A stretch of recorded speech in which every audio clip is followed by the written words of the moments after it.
Hi, friends. It's so good to be with you this morning. And also, I bring news from Chuck.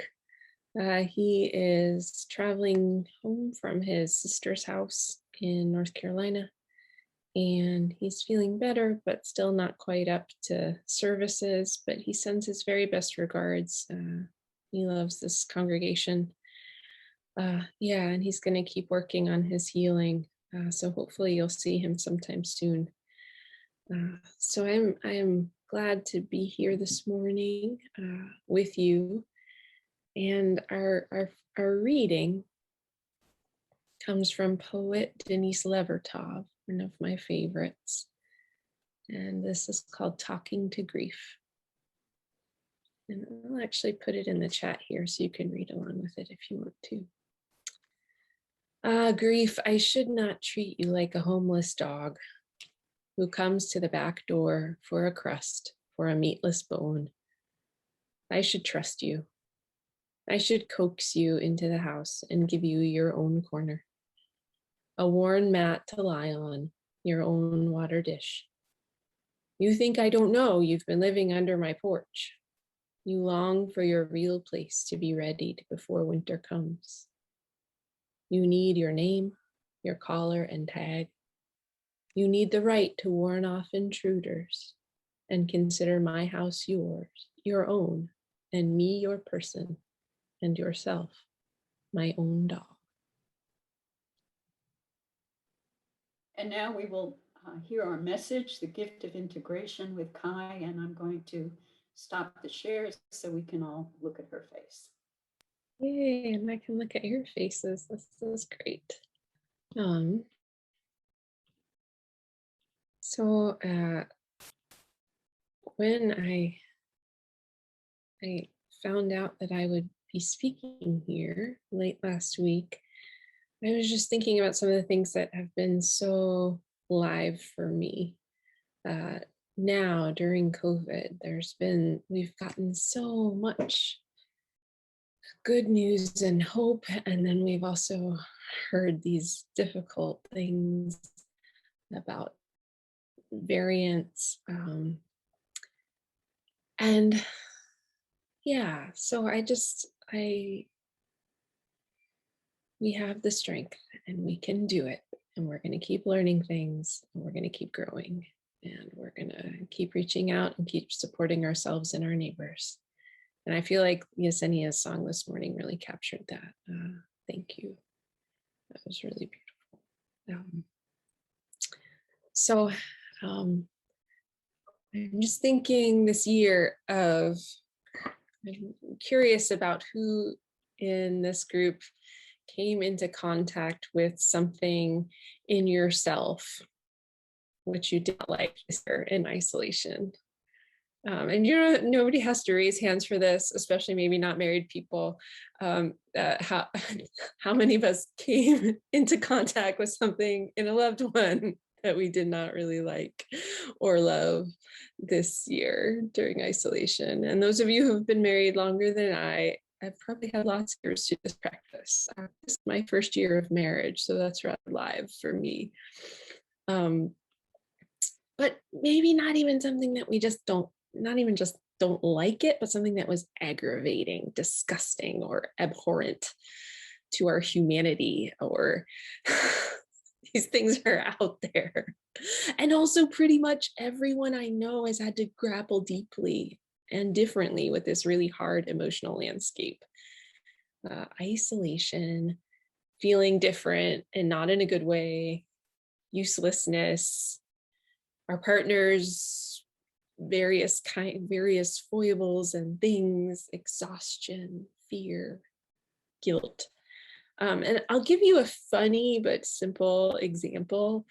I think so. During COVID, I found myself watching a lot of television at night. Frankly, for a long time, there wasn't anywhere else to really go.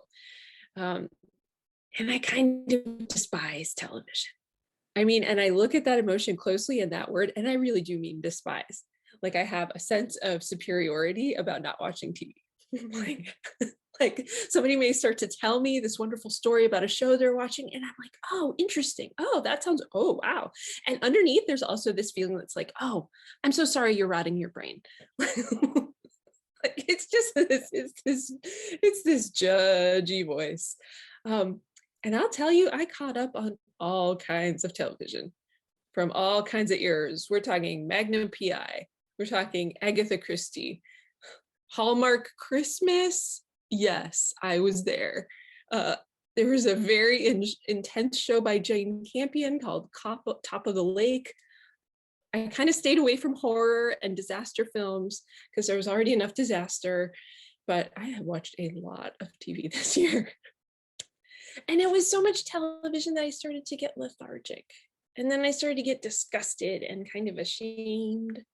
And then I got angry. Oh, yeah, for sure, Lynn. Like that anger. I feel like I had a lot of emotions about political stuff.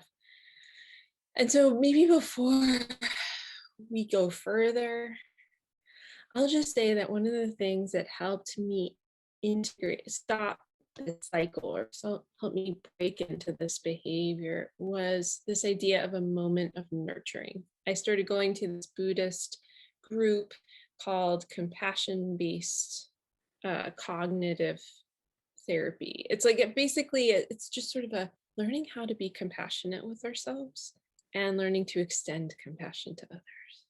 And this exercise, if you'd like to do it with me, is just to take a moment, listen to our lives, and to listen for a moment of nurturing.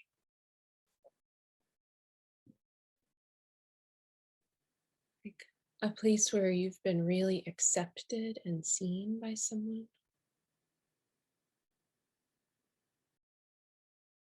Where someone's appreciated you well and clearly.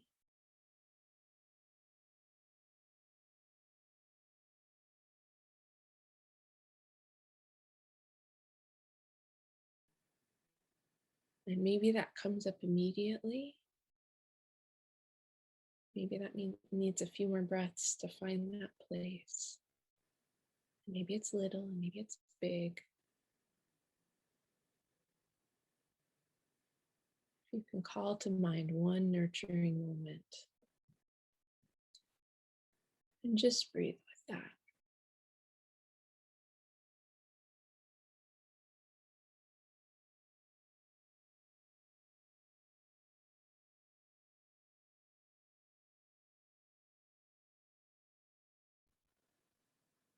So taking that moment of nurturing and compassion, let's carry that with us through this talk and into other times in life if you wish. As I have found that nurturing moment actually allowed me space to breathe and allowed my mind to calm in ways that I wasn't able to before. So I'll say that, returning to this television example, anger, if I can muster up some anger, that'll usually jolt me out of what I'm doing. But when I was experiencing that, I would really just drown the anger in more television.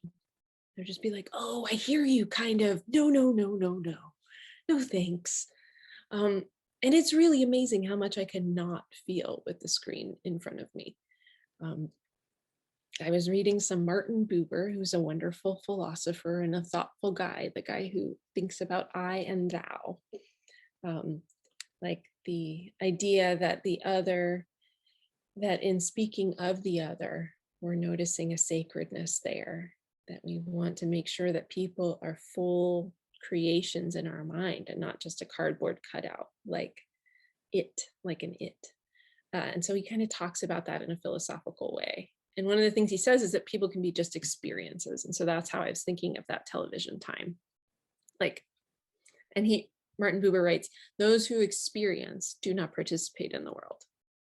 Oh, mysteriousness without mystery. Oh, piling up of information. Oh, it. Right? And I was just like, yes, I'm feeling this. And recently there was there's a drive-in that's open, a drive-in movie theater that's open here in Austin that felt like a safe way that I could watch movies occasionally or go on dates or see people, right? And so I went there, which was a break from TV, right? A little bit, sort of like community. But I saw this great film recently called Paper Tigers about Kung Fu. And basically, it's these guys who later on in life, they're like 45 years old, and they had this very active Kung Fu practice. And all of them, all three of these guys, fell away from the Kung Fu practice in these different ways. And then they have to come back at 45 to figure out, how is this relevant? What does this mean to me now? How do I fight as a Kung Fu practitioner this evil thing that's arising in my community as this like chubby person with all these difficulty in my joints? And it turned out that one of these guys who had been the fastest and the quickest and the champion of the group, and at one point right before he flew out into the world at like age 18 or something, right before he started doing some with his teacher, and he had hit his teacher. And it was like, you learn this toward the end. So I guess I should say spoiler alert. But you learn this at the end, that this whole journey where he went away, he started doing this other stuff, and he wasn't very happy with his life, and he just hadn't been able to keep that truth of Kung Fu in his heart for that time, was that he was ashamed. He felt so ashamed of that action, that he hadn't been able to integrate his past action and his current life. He couldn't say, I can do Kung Fu and also make a bad mistake.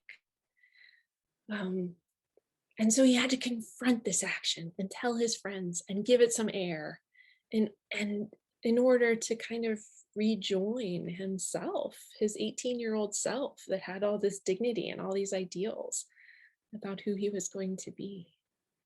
So we talk about integration. I think this year our country has been working on and really the world at large has been working on our ability to integrate mental health and mental illness into what we think of as the landscape of our lives. So to give this issue of mental well-being light instead of shame, just some air.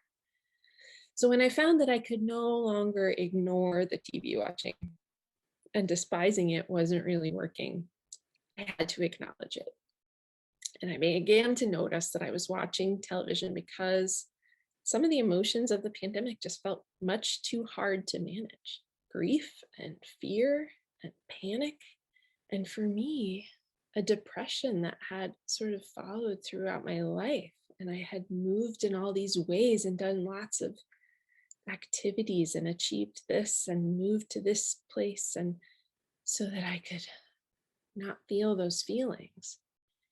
Some of the worst thinking imaginable. I don't know how it is when you get depressed, like a little or a lot, but some of that thinking is just, it's abysmal. So when I found that I could no longer ignore the depression, and I acknowledged that, and it brought me down. I had trouble getting out of bed. I had trouble taking walks.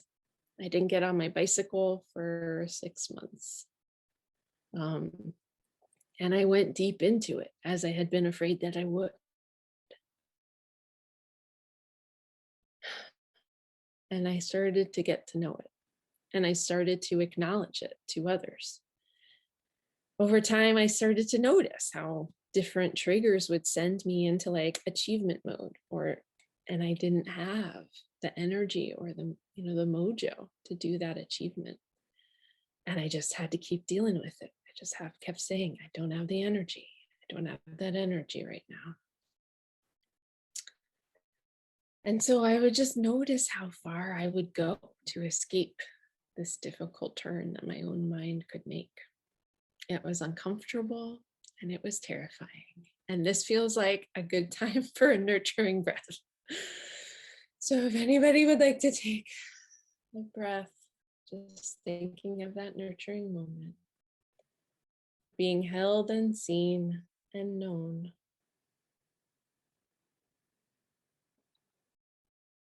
Maybe it's by a pet. Maybe your pet looks at you in a perfectly wonderful way, just adoring you. And once we can accept that into our heart and breathe with that, and we can move on. So depression, low mood, low energy was terrifying for me, uncomfortable. And there was also so much in it, right? This is that integration process. When I could acknowledge it to people, to myself, to people, take some time to be present with it, I started to notice how it worked. I could start to investigate it. One good thing that's come out of this time of isolation has been that I've gotten into some podcasts. Have other people gotten into more podcasts? I feel like that's a good, somewhat, I feel like that's a good place to go. Sometimes it can be overwhelming, but for me, I'm like, oh, I'm learning something. This is good. And there's this place called the Wild Heart Dharma Center in Nashville. And they kind of a punk version of a punk version of Buddhism called Dharma punks and 12 steps. So they have like a lot of 12-step wisdom also integrated into that. And so Buddhists have lists for everything. And I've been getting into this podcast. And one of the things that came up was this idea of 5 hindrances, which I had read before. It's like doubt, torpor, like sloth, sense desire, like all these things. And I had sort of read these before, but it had never really sunk in with me. In that idea of the 5 hindrances, these things that could keep us from a clear mind, I really saw a mirror for my depressed state. And it was also comforting to know that everyone can have that, even in the Buddhist time.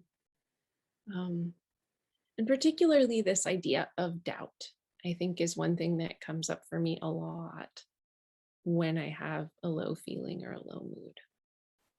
So this idea, this word, which is kind of funny, but perplexity, confusion, agitation, indecision, just sort of like the mind cannot settle.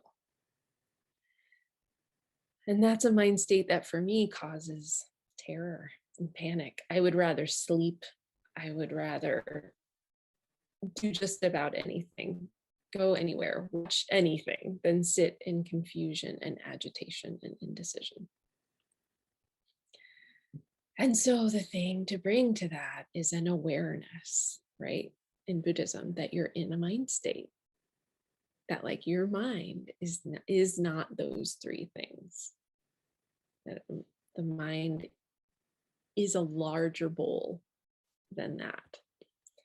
And that you also, when you know that, when you're like, oh, what I'm feeling right now is doubt, that's a hindrance. You say, oh, interesting. You can say, let's examine this doubt. Let's see what this is about. And then it turns out that there are 2 kinds of doubt. There's like the skeptical doubt. And that's the kind that's depression for me. It's like, none of this is any good. It's much too late to do anything about it. Your life has been a waste. This will never change. This will never get better. Awful things you would never say to a friend, things I would never say to any of you. I think we all have some element of those difficult ways of speaking to ourselves. But to acknowledge that hurt was going on, and to say, those words, those are very hurtful. And then not to try and push out the doubt, push out this feeling or these thoughts, but to say, oh, this is happening. And to get to know it a little bit and to see it for what it is. To be holding a space for it, in a sense. The point is not to let go of it entirely. We can't push that on ourselves. The point is to know when it comes and to know it as what it is when it comes, to identify it, to interact with it. So it turns out that doubt has this other interesting side. right? So from this Wild Heart Dharma Center, this guy, Andrew Chapman, says, when something's changing, I have trouble allowing it to change. So he's talking about beginner's mind. I have trouble allowing my friends to change. I have trouble allowing my faith to change. And I have trouble allowing my relationships to Buddhism to change, for my practices to change. And so what he points out is that doubt, this other kind of doubt, not this investigative doubt, not skeptical doubt, but investigative doubt, that this is better because it allows us to come to situations with the beginner's mind. It allows us to come into a situation and say, I'm having this experience in this way, but maybe there's new information that's coming. So it's like, we don't want to throw out the doubt. We want to integrate it in a way that we understand it better and it can be useful to us.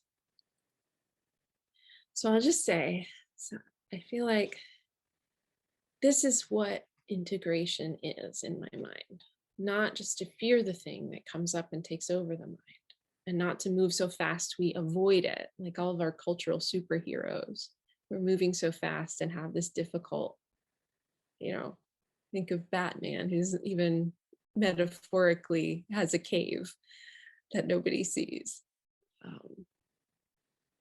But to give it some air and to acknowledge when things are not going well or when a thing is difficult. And so I'll just name that also, I think self-care can be that part of that act of integration, right? When we can do the bubble baths or whatever, but we can also do things that are actively engaging with what's difficult as part of our self-care. So I have a colleague who works with congregations in her profession, and it's extremely communication heavy work, can be frustrating. There's a lot she doesn't say, and she needs to kind of keep in check because people might not want to hear it. In her off time, she has a practice of Kung Fu. So she gets to powerfully kick and punch with no words, no holding back, just go for it, break that wood. Right. And I have another colleague who works in an organization that does kind of a sharing the table kind of work for Christianity. So it's like Christian organizations come together, and it is hard work because they're the same religion in name, but many don't share a communion table with each other. And so she has this practice of dyeing repurposed clothes, which is super interesting to me. And she also has a knitting practice in meetings. So imagine the power for her in a practice where she's able to find all these clothes at a Goodwill, take them apart, dye them the same color, and repurpose them as a brand new thing that's very cool, right? Or like disparate cloths into this shared color, this shared. And knitting too, literally taking a tangled ball of yarn and knitting it into a garment or a blanket, something useful for comforting, which is like what she wishes for the Christian church, right? That is her deepest wish. And each day, each week, she doesn't see it, but she's doing this other knitting, right? And when I worked in hospice and palliative, which I hope I will again one day soon, but the weight of it can be very heavy. Grief and confusion and fear, and I would meet it with cycling through the city. So after hearing some of the saddest stories and the worst accidents and just very difficult stuff, a part of me was energized, needed to know that there was another side to life, right? The flip side of inescapable death being stubborn life, clarity and courage and energy in the face of danger. And I know that integrating this work, this knowledge is hard for each of us. I'm really familiar, I promise, with the principles of nonviolent communication. Are other people familiar with these principles? Sort of like how we can listen to people and articulate and hear what they have to say to us and sort of take our own temperature and communicate back and forth. So I'm extremely familiar with the principle of it and also the practice of it is so hard. Like getting into that practice and saying, what do I actually need right now? What do you feel? What do you need? What do you feel? What do you need? What do you feel? What do you need? Those practice, just asking those questions using the brain in a different way that we haven't been programmed to do it. So I just want to name that in all of these things that we do, in all of these ways that we're interacting, and when we're learning these new things, it takes time. It takes time to unearth. It takes time to get into. Yeah. So maybe if we take just a moment, in a sec, I will read the Denise Levertov poem again in a minute. We can just take some moments of silence with that. And I'll just say that in a state of integration, we don't value politeness in the same way, I feel. Or we have a different politeness, right? When I return to the television, having integrated this, the sense of superiority that I had about it can't be there anymore in the same way. It just can't, because I know what I used it for and I know that I needed it. And I also know that it was out of balance in some ways. And also there's just a lot more compassion there for like what's useful and what's not useful. So the lack of control over it is gone because I've come to understand it in a deeper way.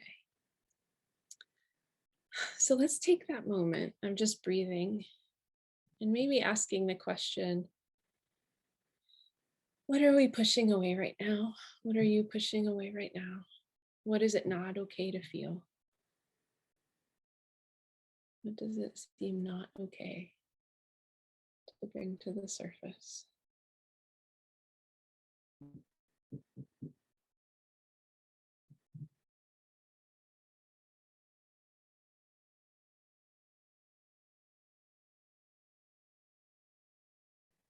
And just allowing the breath to hold what might be difficult.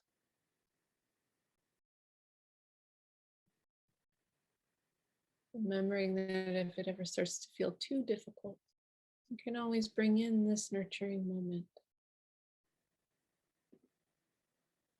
Someone's arms around us,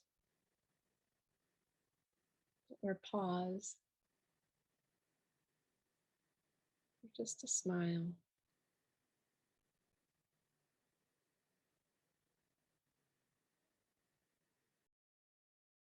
Surrounding us and holding us on this path.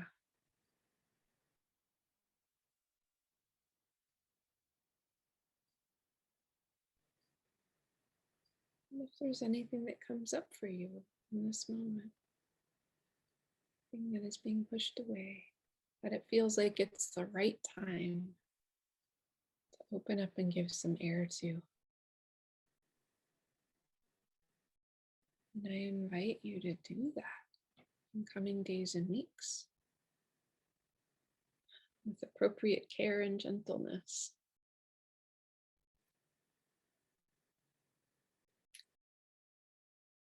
This pandemic has pushed us deeper within ourselves.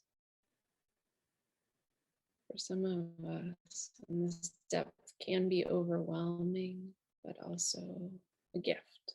Martin Buber wrote, "Thus the fisherman gets his catch, but the find is for the diver." So let's dive in.